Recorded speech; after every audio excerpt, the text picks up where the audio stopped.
What up, everyone? I'm SteveVon Lamar, and this is my beautiful wife, Britt Shay. And we want to welcome you to the SteveVon and Britt Unfiltered podcast. And we want you to know we're not experts, but we share our unfiltered experiences in life, love, and everything in between. So be sure to subscribe to our podcast, whether you're watching on YouTube or listening on any podcast platforms. So check out the show notes for everything you need for this episode of the podcast. Hey, everybody. What's up? Welcome back to the SteveVon and Britt Unfiltered podcast.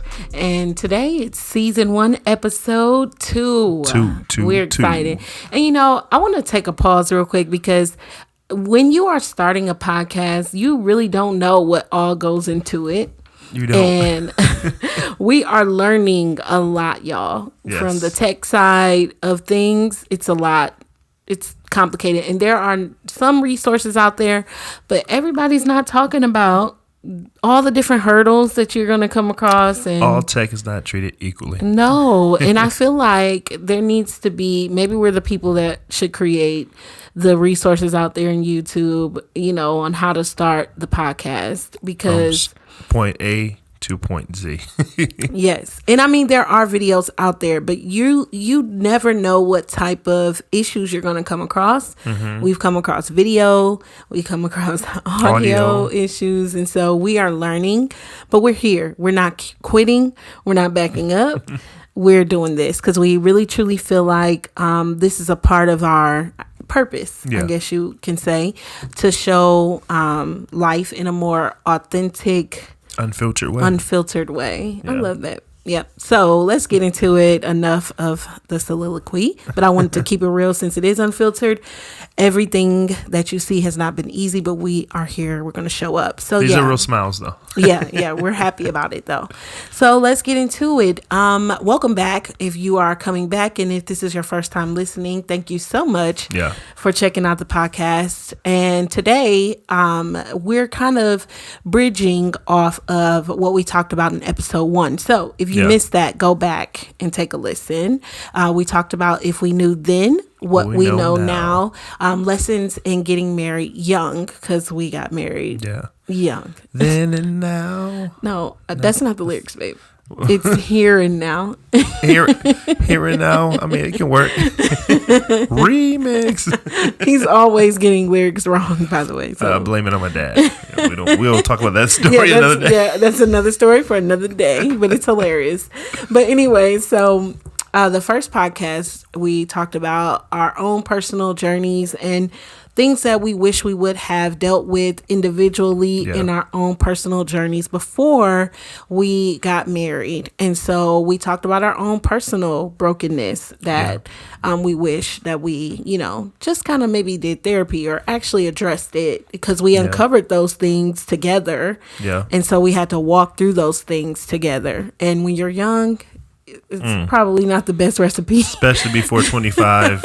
No, that full frontal lobe is not. So I would just drop a pin here for anybody that's listening without their full frontal lobe. Just always get advice. Yeah, because you're doing it, but your thinking mechanism is not fully working correctly. It's not all the way there. It's not developed yet. So we did that for 5 years, basically. 5 years married. Yep, trying to figure it out. Young and married. We got married at 19 and 20. If you didn't know. Yes. And you would know that if you heard episode 1. But anyways. We'll check it out. So we we talked about that, talked about our own brokenness, how we navigated through that together. And we've been committed to the journey of walking through different things. We've healed from a lot of those things. And we are just committed to our marriage, committed to one another to continue to walk through things that may come up here and there, because we recognize that we all have brokenness and we all should be on a journey to wholeness. But we'll get to that in a little bit. But I wanted to kind of segue into our first segment, which is Sips Tea. Yes, Sips Tea. So if you don't know, Sips Tea is all about trending topics, cultural relevance. Yes, pop culture. Hot topics. What's going on right now in the world today. Yes. So we thought it would be fitting to talk about Kim and Kanye's divorce. KimYe. Well, now just Kim and Ye. Yeah, it's so sad because for those of you who don't know, we are fans. Yeah, we're fans, supporters. Yeah.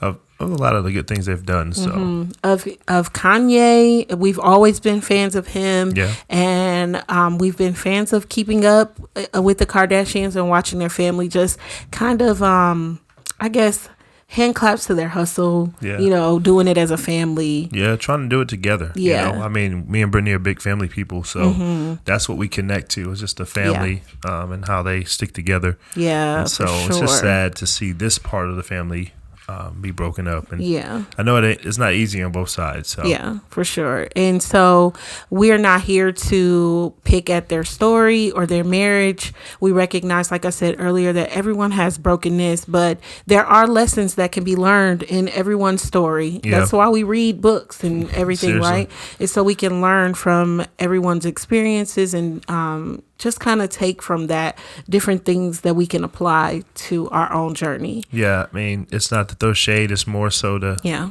bring highlight or shine some light on some of the things they did well. Absolutely. Some of the things that was tough. That they actually allowed us to peek into their lives. And so, we thank them for allowing us to see. We can judge from the outside, but they literally put their lives on display. Yeah. And so we get a chance to see how we can be better in some ways from the things they struggle with, but also from some of the things they were successful in as well. Yeah, absolutely. They lived unfiltered through the reality show. And then also for those of you who may not know or haven't seen it, if you live under a rock somewhere, I don't know. But Kanye released his documentary Genius on Netflix. It was fire. It was so good. If you're Genius. creative, man, you need to go back and watch that. Yeah, it'll literally spark something inside of you. I mean, if you need that extra spark, and a lot of times creators, we need that.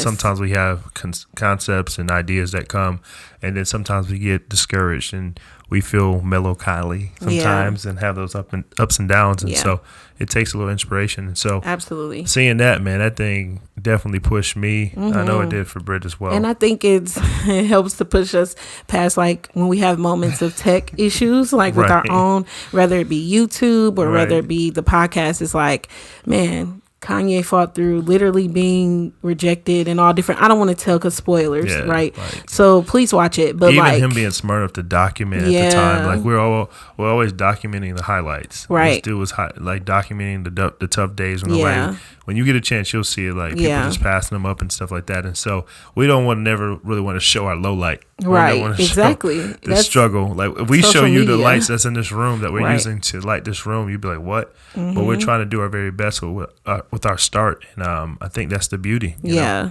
It's the beginning. Exactly. That's awesome. So I want us to kind of show lessons learned from observing both of their bodies of work that they put out there, showing and displaying their lives. Kim through Keeping Up, and Kanye, now we're getting to see much more behind the scenes that he's been very private about his, private life, as you should be if that's what you choose to do. But there are lessons that I feel like we can glean from both of their lives. So I'll start with Kim.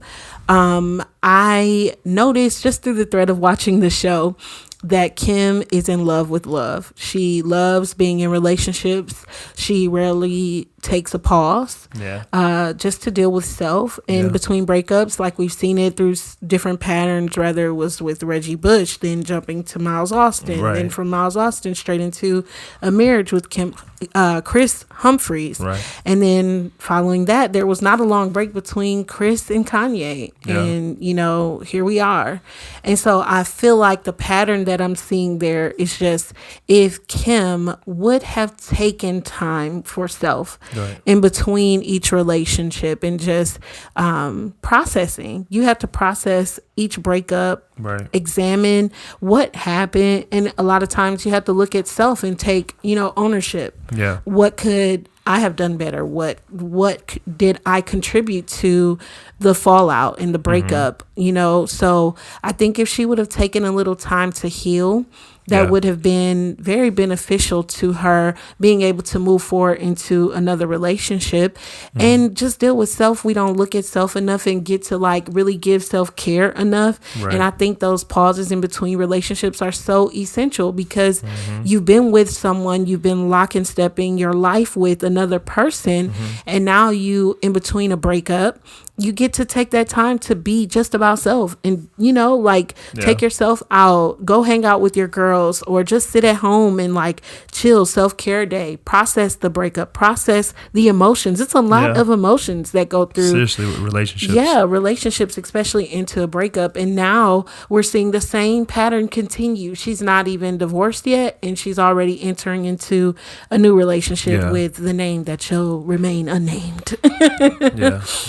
That guy. That guy. So I feel like, especially now with the kids involved, they have 4 beautiful children. Yes, they do. And, it could be just a pause to do things as a mommy, just take some time back, some space back of not having to support and be there for another person. Right. Just take time for you and be there for you and deal with you, and then support your kids well. Walk them through the process, because now they have to now walk through a process of divorce and their parents splitting as well. So you want to be, not distracted with another relationship or situation, or how you can be there for that person when you should first deal with self, be there for self, and then now your kids as well. So that's something that I kind of picked up on, and it's no judgment to Kim, but I think that if it was me in her situation, I would definitely have taken some time.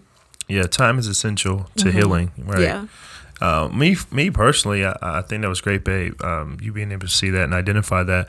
And it's always easy to identify others. Right, I mean, we're still, like I just said, we're using them as an exhibit or a tool to talk about. But for me, when I looked at Kanye's genius, one thing that was for sure is our guesstimation about his mom being very influential was very correct. And it wasn't just she was influential in his ideas and his concepts and all those things. It was really about his identity for me. And so I think one of the things I would say that I noticed from Kanye, from that whole doc, if you look at it, that genius is that he was always trying to prove himself. Yeah. And I think inside of proving ourselves, we're always looking for approval, right? And so Ye was looking for approval. At the same time, his genius was he knew he was right about himself. Yeah. But we could not negate his correction in knowing who he was and him being able to prove himself without Donda. Right. Without his mom, Miss Donda. You watch it, the first part of the trilogy. You see this one statement she says to him, and it's just so powerful. And I won't tell you because you need to watch it. Seriously, it was so powerful. I can't even repeat it well. And you can see what it did to him when she said it. It literally. I know the giant thing. Yeah. Yeah. Do you know it? Yeah, I think. Can you say it correctly? No, I don't want to mess it up. Just watch it. Yeah, just watch it. But I mean, it was crazy because it could almost look like it sparked the Ye that we know now. Yeah. And so for me, he didn't have to fight to prove himself to his mom. Right. You get what I'm saying? And so he could ask her an unfiltered question like we're doing right now, and she would give him an unfiltered answer. And based on their relationship and their trust, he was able to go from there. And I think that's a lot of times what we're doing in our lives. A lot of people are trying to prove themselves. Yeah. And what happens is we don't improve ourselves. Yeah. And so what happens if we change from trying to prove ourselves to improving ourselves? How much better could we truly be? And I think the part that's important is having people around you. We're talking about all relationships, right? Yeah. He would not be that at his very best without his mom, his parental relationship, his relationship from mom to son. And that's why he was so genius, right? And now it has to be tough to not have mom there to ask for approval or just ask for certain things to confirm certain things for him that he knows he doesn't have to worry about. Is she going to judge him? Is it for money? Is it for this? Is it for the label? Is it all the other people that he's involved with? They're always looking at all those different things when mom just was so proud of him. Yeah. And she was so amazed by what he did. She knew, and then she wasn't surprised by it. Right. Those things you will see in the genius, you'll see it in the doc. And so with others, it's when he says certain things like, I am a God, people start getting all crazy with it. It's reassuring that who he is, not necessarily that he's a God or whatever. He probably, Kanye would probably say, yes, I am. But I mean, the reformed Kanye, as we are going through a journey, I think he was reminding himself of like the genius, reminding himself of this enormous size of who he is, so that he can bring the very best to the world that we all glean from. Let's be honest, his gym shoes don't just sit on the rack. Right. They sell and they do well. His music is not just streaming every now and then. It's getting sold out. It's biggest streams ever, right? 10th album, he's still doing well. Somebody is listening to him. Right. As much as people are saying they don't like him or they dislike him or they hate, a lot of people are looking at some of the things he's doing and saying, how can I do the same thing? Whether that's with their business, with their company, organization, church, it doesn't matter. Everybody's literally influenced by what he's done. And so I think that's crazy just when you think about it from the standpoint of mom hasn't even been here in the last decade, honestly, to help him. Imagine if Donda was here. Right. So I'm sorry. I'm sorry. So like him proving himself has been the thing that I've noticed that he's still learning to navigate. Yeah. And I think the overall grief process for him was the main thing that I felt like was undealt with. Right. Even if you go and watch the documentary, Cootie, his friend who was actually filming him throughout the years, he actually talks about how he took maybe a week off once his mother passed and jumped right back into traveling, shows, recording, doing all the things. And he did not give himself time to really fully grieve. And let me make it clear that grief is a process and you will not get over it overnight. There's no way. He would not get over the loss of his mother ever. It's a journey that you take forever. Yeah. I really believe Seriously. that. I think the best way to say it, because we've had our story and we will share it in one of these podcasts sooner or later. But if you know us and know some of our story from our YouTube channel, right? So you can go and check it out there. Yeah. But we've dealt with loss, and so and everybody probably has at some point. But for us, you have these things where people make you feel like you have to get past certain things, as if it is like getting in a car driving past a certain area. And it is a part of that. It is a journey, but I believe it's unto forever. Yeah. Not like we arrive. We never arrive outside of grief. I think we arrive in a better place from grief, but we don't, like that thing that you lose. For us, it was tough. For Kanye, it was his mom. For us, it was children, right? Yeah. And so with that being said, we have to think about that every time a date comes up, a birthday. Same thing for Kanye. And so, or even a place. When I was here, I had this feeling memories. When he was there with his mom, right? Why do you think his album Donda has his mom's house on it? Yeah. Right? It reminds him of where he was, reminds him where he was going to go. And so you can't just go back to that old house or that old place or whatever you're facing where you had loss and forget about it. Yeah, for sure. Or where you had brokenness, since we're talking about brokenness, and say, oh, okay, it's cool. I'm good. I'm better. If you are doing that, you're also creating a facade, which is a mirage. Yeah. And we do it so well we do. in the church that it stinks, man. And it's kind of like what happens is I've talked to several people and we haven't even got there yet. We think we are doing it well. Yeah. What I mean by we're doing it so well, we're actually more broken than we think. And so we're like, oh man, I'm good. I'm moving on. Whether you go to a church where you shout over it or you go to a church where they say go get counseling. Doesn't matter. Both parties, you need to do both. Sometimes you need to scream. Sometimes you need to shout and dance. Sometimes you need to sit down with a counselor. But at the end of the day, when you get done doing all of that, that pain's still there. Absolutely. And so it's more so about progressively growing.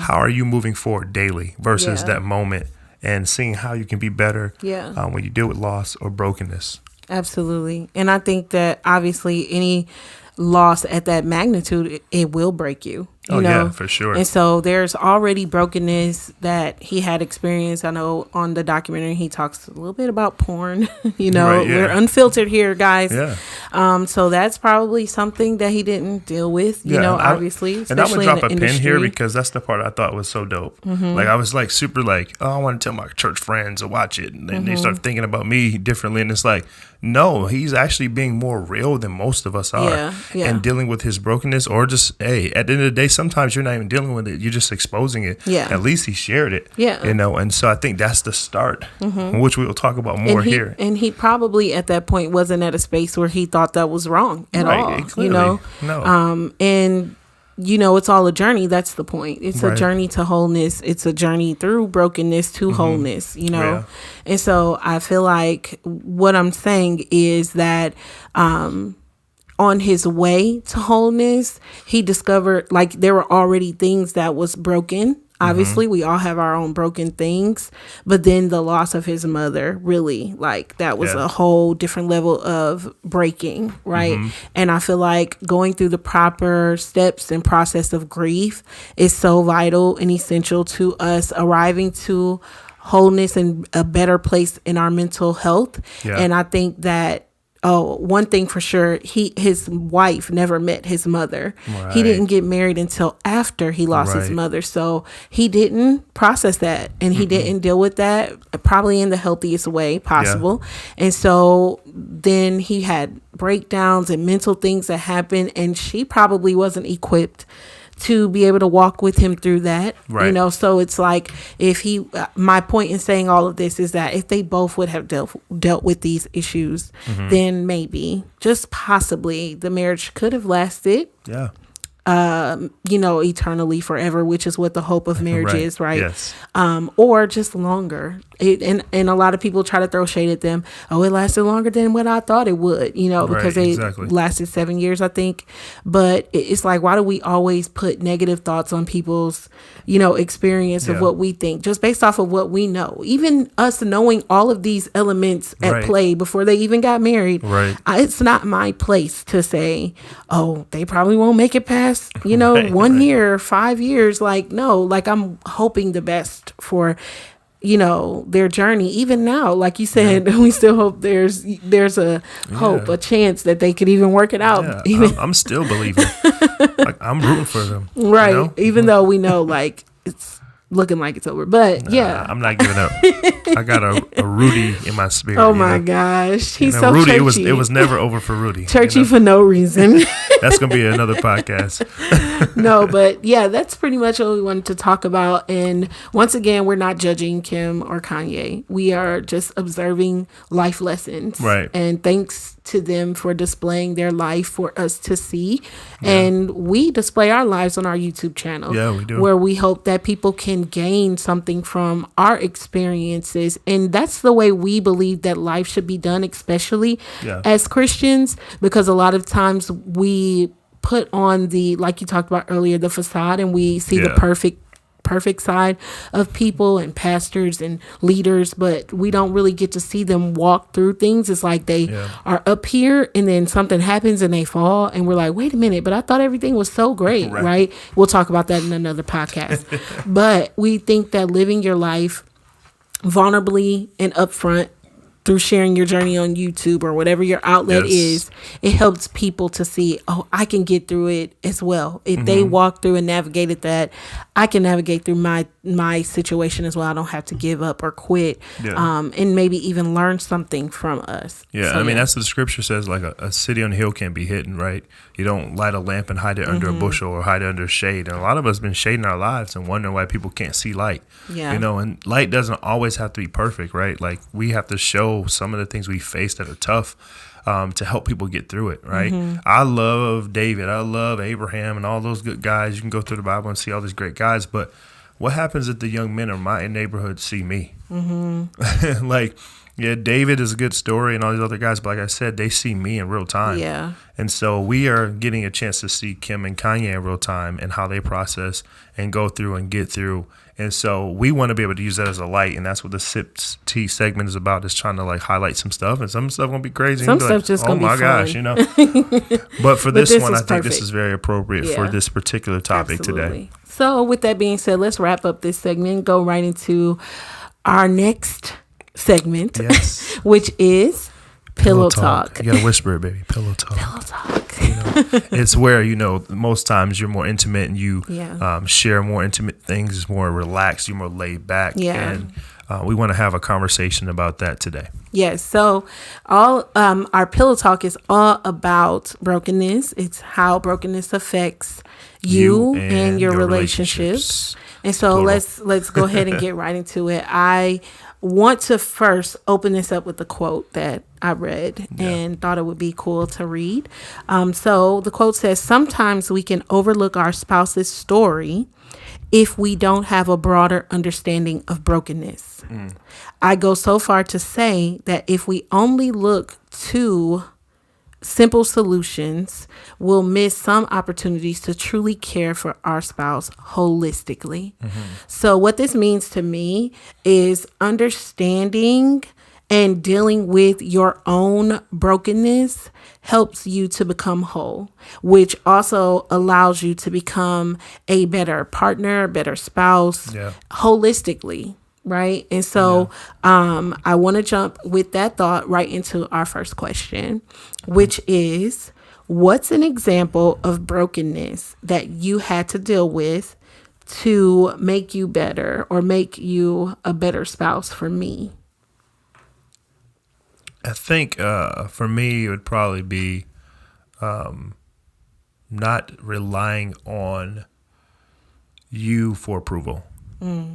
And I mean, it's not just you, it's just in general, right? Like we mirror a lot of things in our marriage that we struggle with in general, right? So if I struggle with that in my personal life, I'm going to struggle with it in my marriage.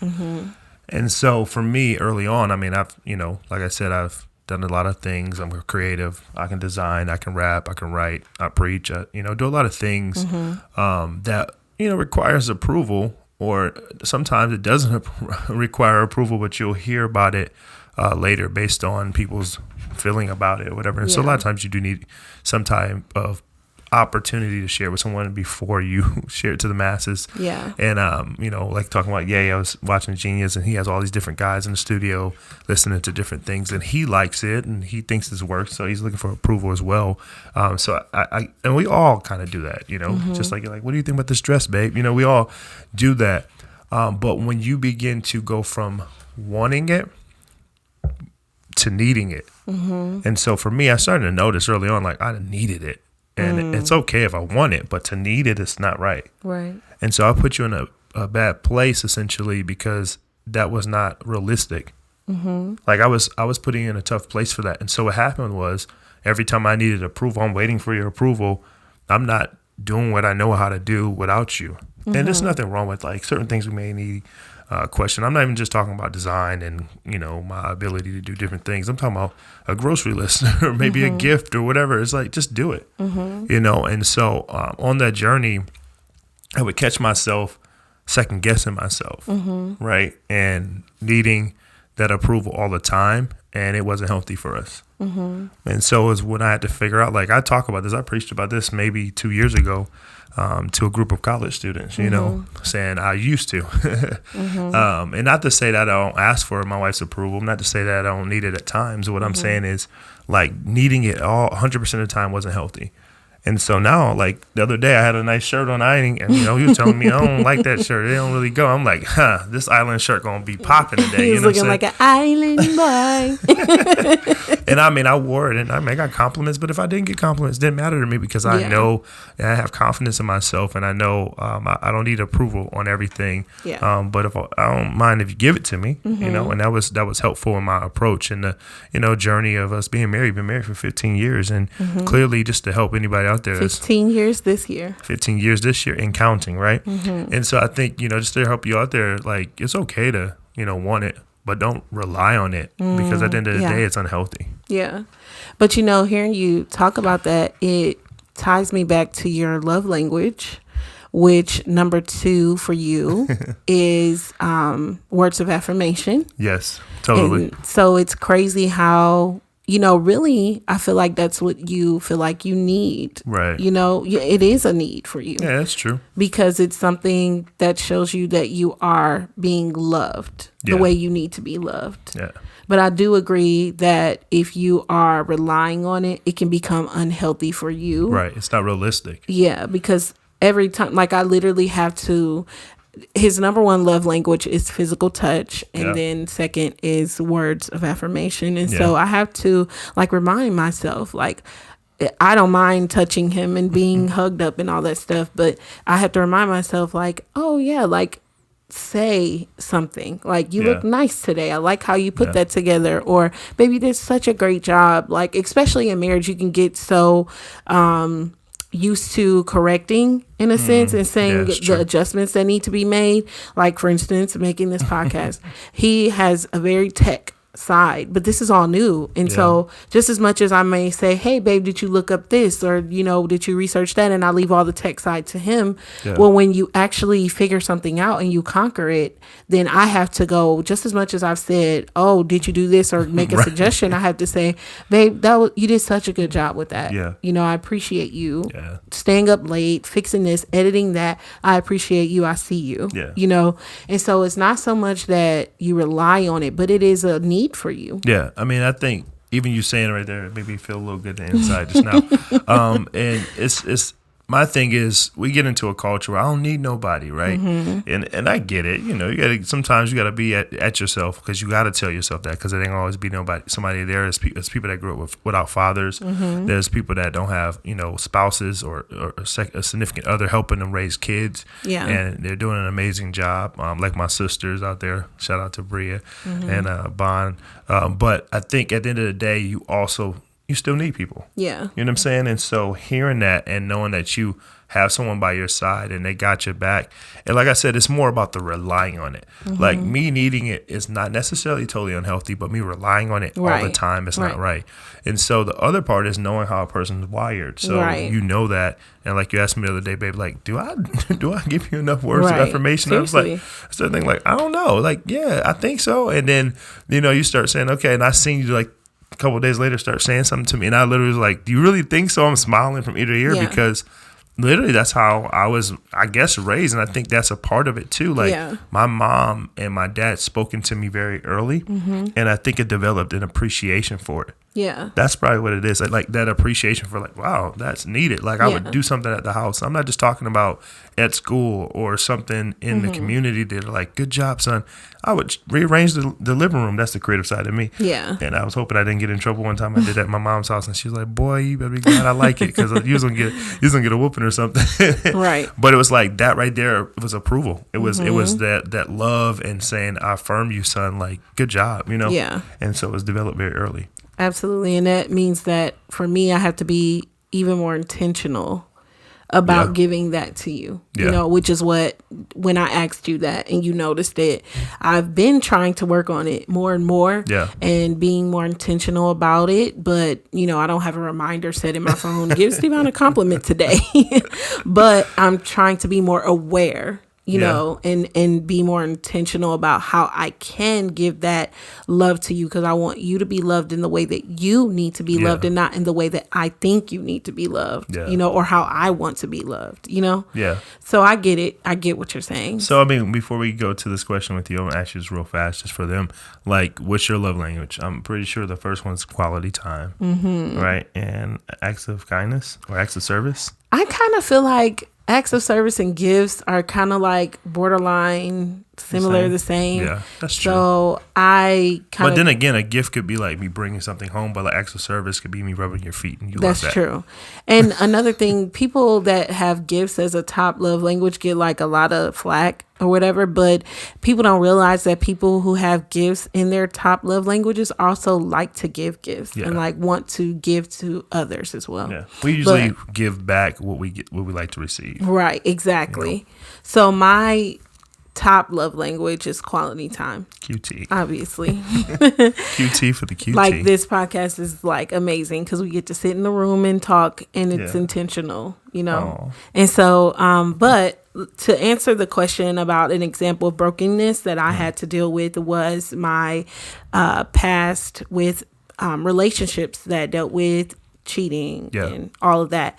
And so like I talked about it in the last podcast, I think it gave me the wrong eyes, the wrong visual to see others through each relationship. Right. And when it came to you, I think there were certain times where I had the side eye at you because I didn't know you fully yet, didn't know your intentions yet, all of those things. And then I also know what I have been through in the past. Yeah, that makes sense. And so it gave me those lenses that I wish I would have dealt with that, that brokenness of trust being broken. Yeah. And we're going to talk about that in our next podcast. It's all about trust. So stay tuned for that one. But if I would have dealt with that a little bit better, I think that we would have went through things a little differently at the beginning of establishing our foundation. And also just different things that did come up in the going on and moving forward into our relationship, into our marriage, just trust building and all of those things. So that's the brokenness that I had to deal with to become better. And it's been a journey. I'm so much better now than I was at the beginning. Yeah. But it's been a journey for sure. And I mean, you said lenses. I think lenses are important. They can either limit you or they can expand you. So it's not necessarily totally bad. Right. But it's the perspective though that you have through those lenses. For sure. Right. Yeah. So with that, I want to ask you, well, first, we're talking all about brokenness, and that made me go back to pretty much this is how my brain works. For those who don't know, I like to look into the words and really understand, because a lot of times we really just talk about things and we don't really fully have a full understanding, And so, excuse me. So I wanted to look up the word brokenness and what it meant. Yeah. So I have the definition here. So brokenness means a condition in which something is badly damaged and unable to continue or work correctly. So this brought up the whole reason that this whole entire podcast, this idea behind brokenness was kind of spawned from. It was this thought that SteveVon and I were talking about in private, just having a conversation, trying to navigate through this thought that we've heard so many times through the years, and I'm sure you've heard it. And it's this statement. It's even been a book. Yeah. And I'm sure it's been a couple sermons or two. But it's this statement that says, broken crayons still color. Right? Yeah. And we were talking about this, and I told SteveVon, I was like,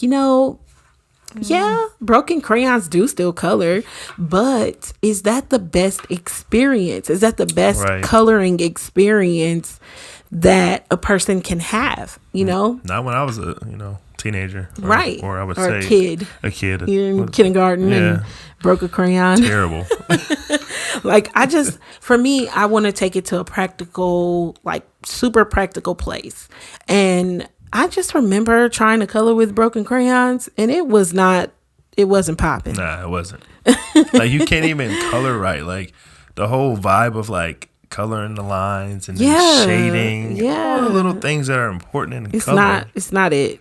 It's not messes the experience up. It messes it up. And so what I find is that if we take this in a practical sense, when you literally have a broken crayon, you try to do all of the manipulation and all of the things possible to make it, usable and feel somewhat like what it did when it was in its original state, right? The correct functioning state. Right. And so we'll peel the paper back and try to color on the edge or break it off a little bit so it's a little corner, a little sharp piece on the corner, or we might turn it around and color from the back end of the crayon, and it's flat. You color halfway on one side. You all contorted. You gotta adjust.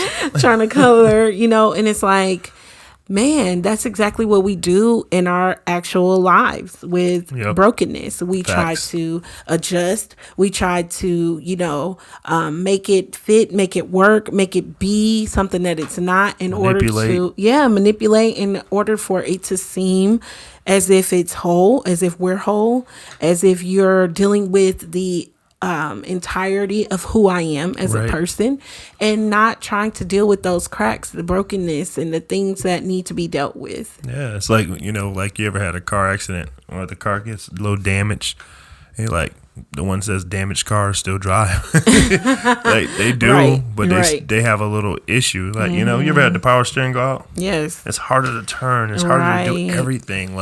And so with that being said, one of the key things I think about this statement is two things is broken crayons still color.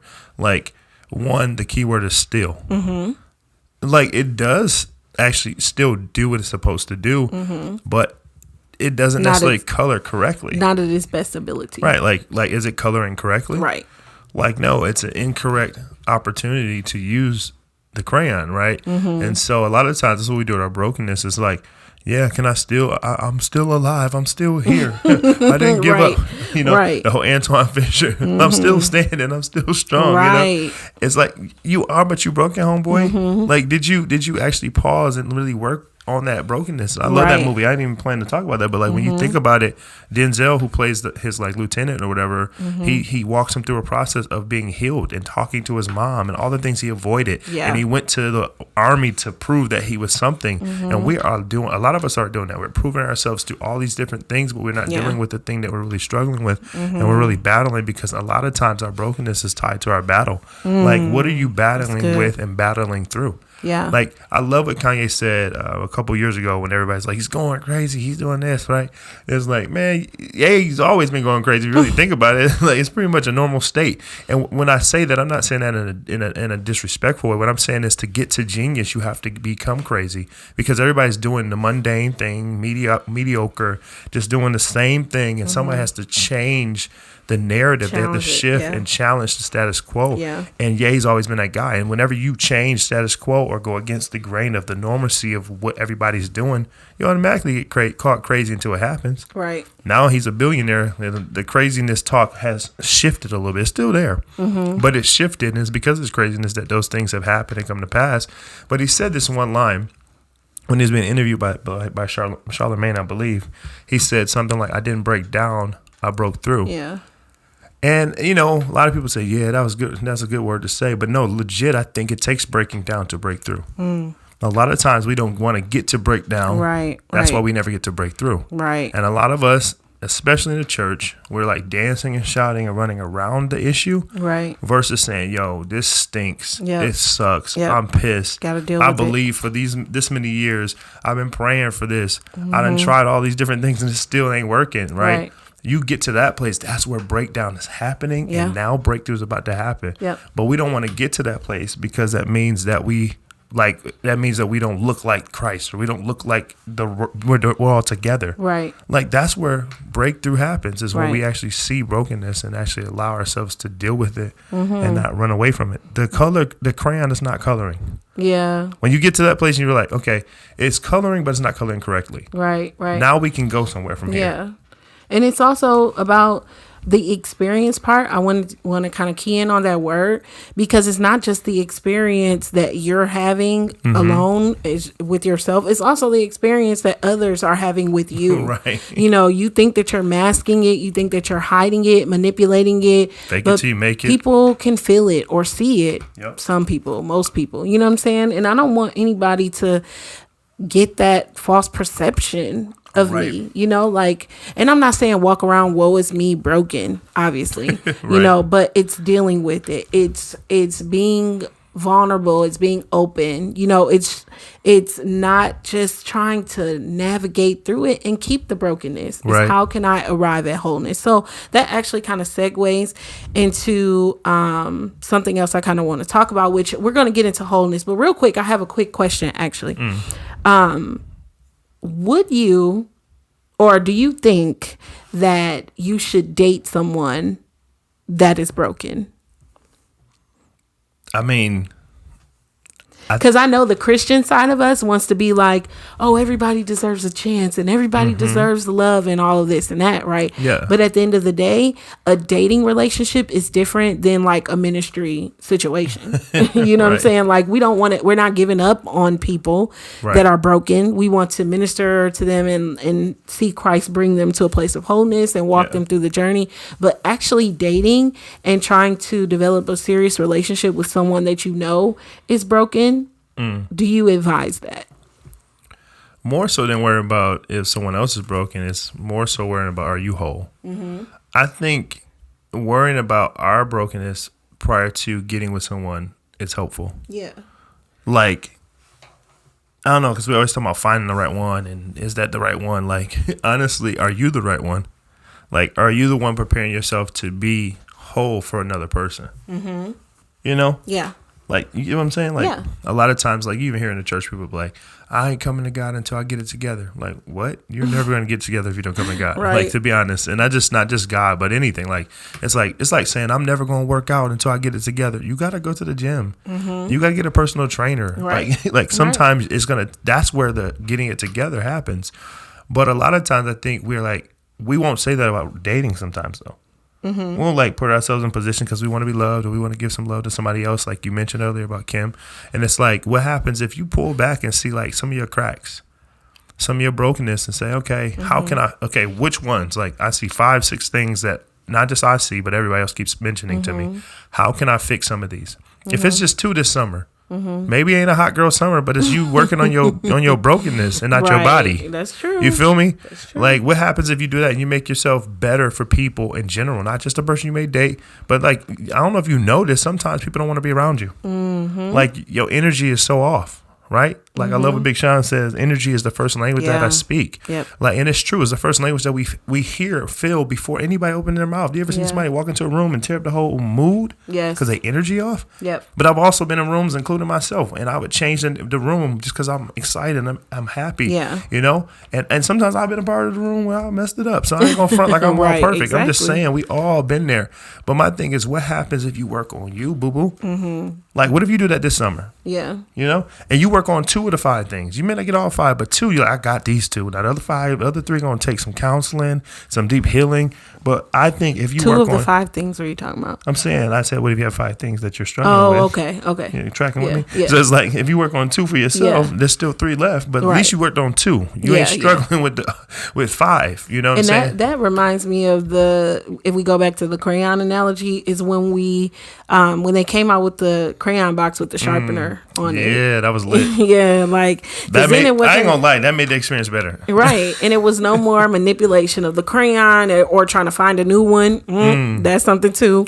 Trying to replace the broken person with another new, or replace the brokenness in you with something new. No. But anyway, we ain't trying to preach. That's a good one. But when they came out with the sharpener on the crayon box, it literally changed the game. And that kind of speaks to what you're saying of dealing with self, going in, doing the work, sharpening those areas, correcting those areas that are broken, doing the work for yourself to come out as this whole, being. And so that makes me think of the scripture where it says iron sharpens iron and brings continence to a friend, which that part of continence is talking about your emotion, your mood. Like, some of your moods are messed up. Some of your, like, the way you move, your emotions are tore up. And you can feel it. You can see it. People can feel it in different relationships. And they'd be like, you don't know. Sometimes they'd be saying, I don't want her around. I don't want him around. Right. Because they always mess up the mood. You know what I'm saying? Right. But what happens is you begin to sharpen yourself around the right friendships and the right people. And maybe your circle ain't the circle. Maybe they used to be a circle, but they may be a cage, like Nipsey Hussle talked about. And so you have to pull yourself out of certain circles. Maybe it was good from when you was a teenager or when you was in college, but right now where you want to go, they can't go with you. You know what I'm saying? And so that sharpening helps you to be better. And that's what made it so cool about the sharpeners, because like now I don't have to stop coloring. Right. I could just deal with it. Right. I can be like, we good. We can go ahead and sharpen this thing back and we keep it going. Yeah, that's good. And I think that what you're saying is true. Deal with and we're going to get into that, the wholeness, because you can't point out someone else's brokenness before you haven't dealt with your own. You have to deal with your own brokenness first before you can see it in someone else and try to help them navigate through theirs. And I don't advise that, honestly. I don't advise you trying to help someone else through their brokenness. Let's start within first. But I'm here for him, though. I'm trying to make it work for him. Like, because, he needs somebody. And that's what we're always trying to fix somebody. And you or guys do, too. I'm talking about girls, but like, she needed somebody at savior mentality. And it's like, homeboy, you need to be saved, too. Right.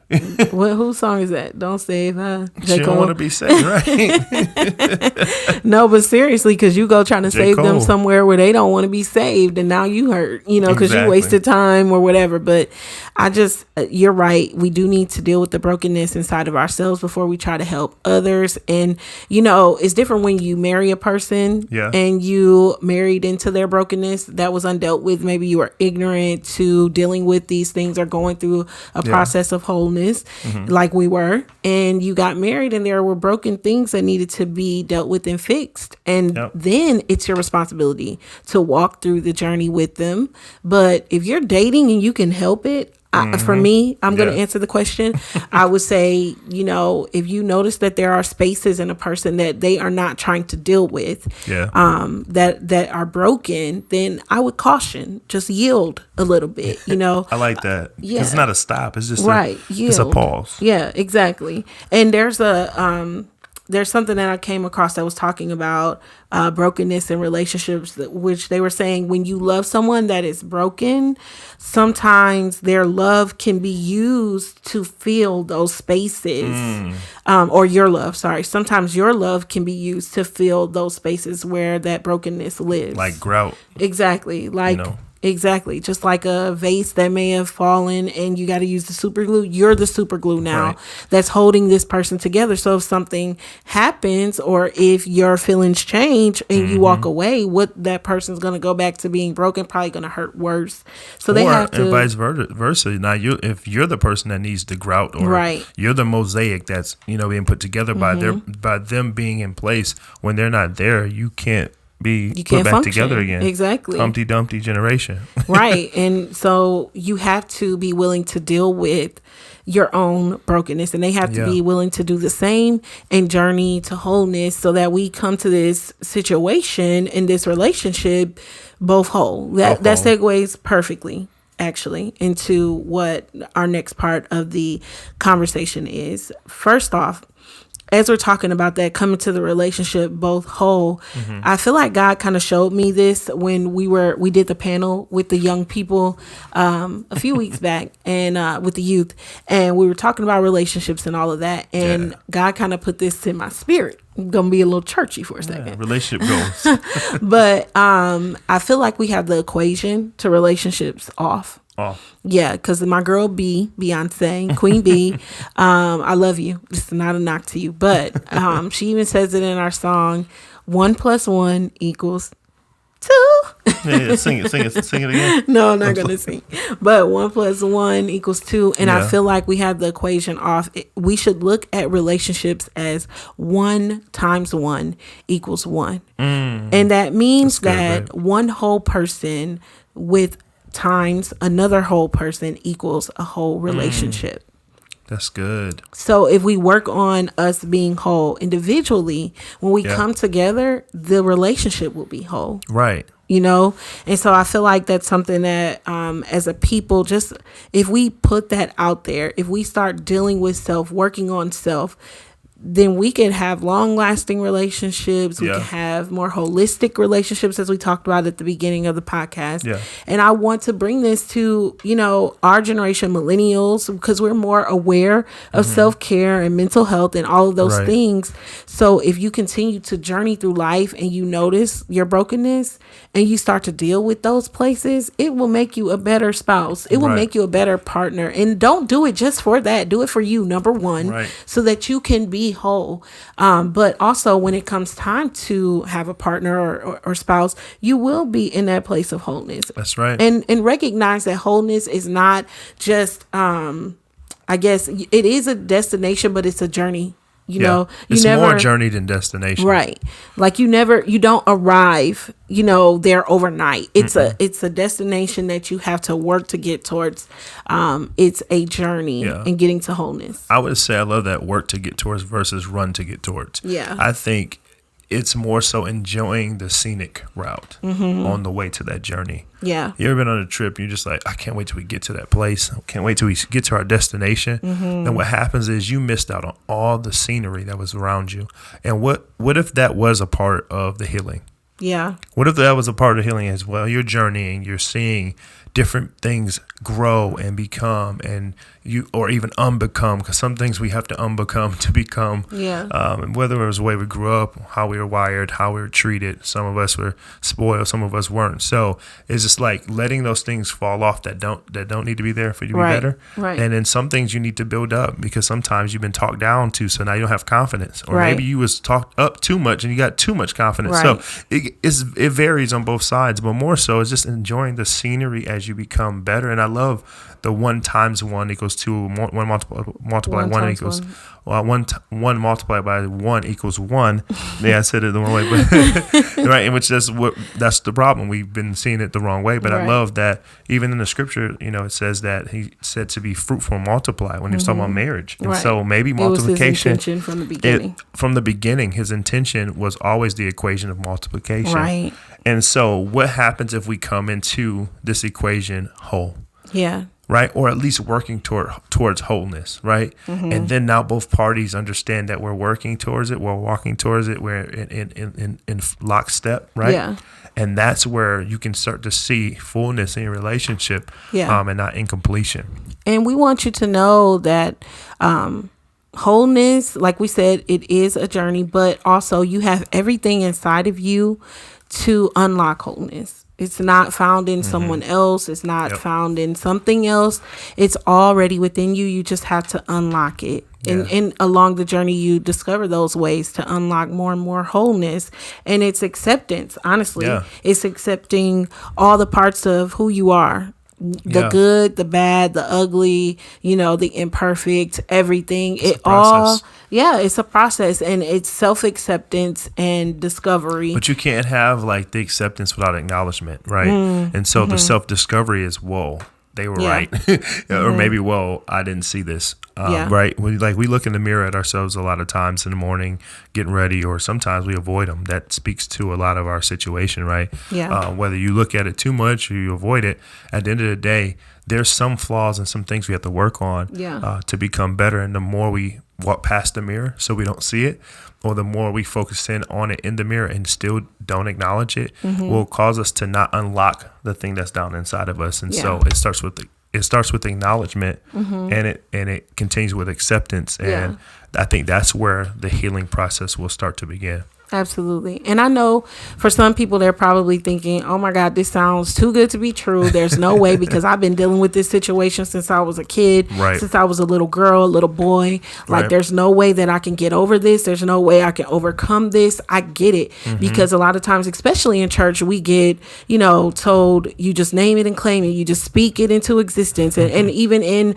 manifesting and all of the things, new culture, age and this generation is into, like, we hear that. But then when it comes time to do it, it is not as easy. Nope. They say easier said than done, right? But we want you to know that it is possible to walk through wholeness or get to wholeness. It's just a process. And being aware at the beginning, having the proper expectation at the beginning is what's going to get you there. It's like when you go on a road trip and oh my God, this is going to take 10 hours. Like, don't have the wrong expectation. Like, oh yeah, this is going to be a piece of cake. Christmas, like, Jesus. Right. Like, we thought it was going to be a 7-hour drive, and we forgot that it was a different city that we left from, and it was actually 10, Whoa. So you have to have the right expectation, because if you go in thinking this is going to be a short journey, quick destination, you're going to be very discouraged in the process and want to quit, But if you go in with the right expectation from the beginning, this is a journey. I'm not giving myself a time limit on when I'm going to get over this, or when I'm going to be whole, or when I'm going to be past this, but really going into it thinking it's a journey, and I'm going to arrive at wholeness, but I'm going to keep doing the work to get there. Right. And I mean, sometimes, like when you're journeying or driving or going somewhere, you just got to take breaks sometimes. It's okay. It's okay to go to the gas station and get pit stops. And honestly, I would say this to you, and when it comes to brokenness, I would say, if you do not break, you will break. Yeah. Like, we need to take breaks so we can essentially get to wholeness. Yeah. Right? Like, I have to stop and break to fill up the gas tank. Stop and break and get a snack to stay awake. What happens if we start to put it in our process and our plan to already allot time for that. Yeah. Right? What if we're intentional for the breaks, and then we can be better as we get to our destination in wholeness? Absolutely. So wholeness is defined as the quality of being or feeling complete and not divided or damaged. So that's a journey. That's a process to walk through those types of feelings. And like we said, take breaks, but recognize that you're on a journey to get to that state and to that place. Yes. So we want to have a few takeaways before we end today, that we always want to give you something practical that you can walk away from our podcast with to put into practice that day, that week, right, to help you get to where you need to be or where you want to be. So let's do some takeaways. This is 5 ways of how to practically journey to wholeness. The first one is spend time with yourself. By yourself does not mean alone. Just because you're spending time by yourself, it doesn't mean that you are alone, right? That could be whether you're in a relationship or whether you are single and dating or whatever. Don't be afraid to just take yourself out to the restaurant or to the movies and just be alone, or be at home and watch Netflix by yourself. Don't have to binge with somebody else. Right. You know, like by yourself, spending time with yourself is good for yourself. Right. I love that. And I would say learn to love self. Like number two is to learn to love self. And I think one of the key parts of that, we talked about earlier about love languages, and you can check it out, the 5 love languages, so you can understand what it is. It will help you with the process of learning your love for yourself. Right. And the thing about it is, if you don't know your own love language or learn how you want to be loved, how can you help someone else and how love can you expect someone else to? Right. And especially if you don't even know how to communicate it. Right. And so I think that's important. So when you love and accept yourself despite your imperfections, it helps you and it helps others to do the same. Right. And so it helps you do the same for others, and others to do the same for you. It's vice versa. Absolutely. So number 3 is create routines that center you, that help you to check in and self-reflect. So some examples of this may be meditation. That could be reading your Bible or worship, or it could just be breathing, doing some breathing exercises for 10 minutes. I love doing that, just taking a pause to breathe for about 10 minutes, and it helps. Maybe you like to dance. Maybe you like to write, like my husband. I used to write. I'm going to get back into it. But writing music, writing stories, poems, whatever. Maybe it's drawing or coloring. I literally have a coloring app on my iPad where I color by number. And my husband is like, you just tapping at that iPad. Ding, ding, ding, ding, ding. What are you doing? But it relaxes me. It centers me. It doesn't relax me, but it's okay. It's about her. You have to put some headphones on. Yeah, that's fine. So that's my thing. I usually try to do it while he's watching basketball or something, so he's distracted and not listening. But sometimes you just got to take that moment for yourself. And that's something that centers me and helps me to just woosah. Yeah. That's awesome. Yeah, I love that. And I would say to continue, number 3 would be continue. Number four, continue to reflect internally on where you are now. Like continue to have check-ins with yourself. Reality, right? Yeah, so it's like starting with mentally, right? Spiritually, physically, emotionally, socially, right? Like mentally, are you growing? Are you learning, right? Physically, are you growing or connecting within? With yourself, like what are you doing? Are you taking walks? Are you allowing yourself to process certain things correctly? Physically, what does your body need? Yeah. Sometimes your body doesn't need that meal, that pizza or that donut, or whatever it may be, or maybe it needs a walk. I'm guilty. Or, I've been there as well, and I'm still there. Like maybe you need to have a routine workout or hang out. Like I love to play basketball because it doesn't feel like I'm working out, but I'm hanging out with my guys. So it actually helps me mentally and physically. Yeah. Emotionally, do you feel balanced or stuck on one emotion all the time? You're just always on edge. You're just always anxious, right? Or you're just always somber. You don't feel enthused to do anything. You need to figure that out and put yourself in a position to be able to be challenged emotionally as well. Socially, how are you connecting with others in your life? Like, are you in a small group? Do you have a life group? Do you have a social group? Something where you can be able to ping pong off others and have community that would challenge you and help you to reflect internally and not just be about yourself, right? That's that iron sharpening iron. Yeah, I love that. That coloring, that crayon being sharpened. No, seriously. So the last one, number 5, is develop practice of gratitude and self-appreciation. I love that one. Yeah, this helps you to notice when wholeness shows up, and it's already inside of you. Like we said, you just have to unlock it. This helps you to unlock it when you develop a practice of gratitude for, whatever you're going through, finding ways to find something to be grateful about, and practicing self-appreciation for things that you need to appreciate about yourself before someone else even appreciates it about you. That's how you get to wholeness. Yeah, you're the key to unlocking your wholeness. Absolutely. You are. Not anybody else. Anybody else can help, but you start the initial key. Absolutely. So yes, I hope that you guys were able to be helped with something that we were able to say today, something we discussed. Hopefully this will help you in your journey to wholeness. And if so, feel free to share this, whether on YouTube or whether you share the audio from whatever podcast platform